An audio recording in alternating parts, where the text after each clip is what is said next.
That's a great question. I mean, for lots of years, when we talked about EQ, lots of leaders said, well, yes, it's a touchy-feely thing.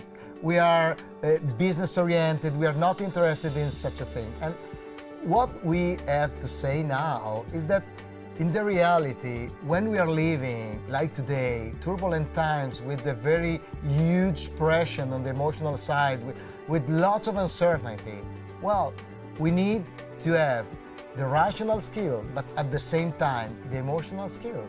Because what we know is that the emotional side has a huge impact on the rational side. And so if we want to have better performance, we need to use both at the same time the emotional and the rational paradigm.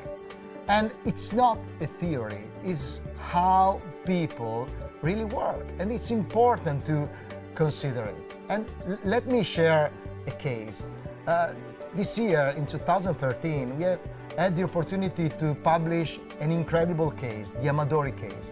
Amadori case is about an Italian company, Amadori. Amadori was one of the, and is one of the most important supplier of McDonald's in Europe. And in this case, it's clear the impact of emotional intelligence on the bottom line result.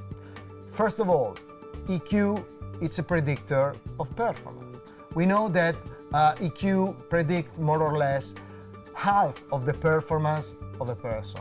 So if you are a leader, your emotional intelligence will give you the opportunity to obtain better results. Second, we know that the higher the emotional intelligence, the higher the engagement inside the plant. In the Amadori case, is incredibly clear this finding. And we have seen that the plants with a higher emotional intelligence in leaders creates a higher engagement in people.